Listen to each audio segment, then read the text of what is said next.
Okay, so the third issue I found was what had to do with the bracket and the reservoir tank.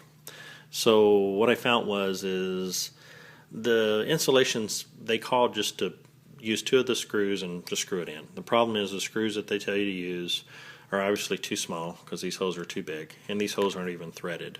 So I think it might probably just be a mistake on Whipple, where probably having this bracket manufactured from someone, this coming from somewhere else, and I don't know, maybe at one time this was threaded or tapped properly, and that didn't work out. So what I ended up doing is I just used a nut and a bolt that I had, and once I get the kit running, I'll run over to Lowe's or someplace and pick up some bolts and make it right, bolt it down with some Teflon nuts. But not a huge thing, but that was one of the things that just didn't line up.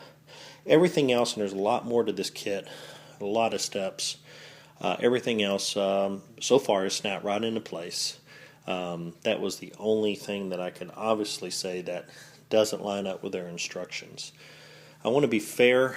I know that, like I said, everything else came in with, individually wrapped pieces. I mean, just looks really good and professional, and there's not a lot of searching for too much. The one thing that I would add that Whipple probably could have done a little bit better, it would have helped me, was when the kit came in, all the nuts and bolts were in one bag. Now that bag had a label on it. I think I've already trashed it. That bag had a label on it that told you each bolt that was in there and how many they were. The problem is since I'm not used to working in metrics, to tell me to use an 85 or a 90 millimeter bolt, man, I had a hard time. I had to lay the bolts out like so, and since I didn't have any way of measuring, all my tape measurements are all in inches, and my calibers at work, and I was on the, using a conversion tool that I found, on the internet, and just try to take inches to millimeters. I was able to use trial and error and just kind of figure it out, but that would have been good if they would have just individually put these in different bags with that same information on it. It would have helped someone like me a lot. Otherwise, just know that when you get the kit, all of the bolts and stuff are going to be in one bag.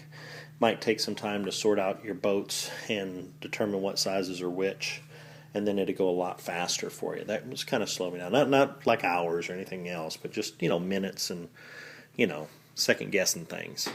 Otherwise, at this point of the installation, those are the only things I found that I've mentioned in the previous videos that I wanted to point out. I will, as I start and get a little further into this before I crank, I'll do another video, and then obviously as I step through this all the way to the hood goes down, I'll try to update in videos. Thank you.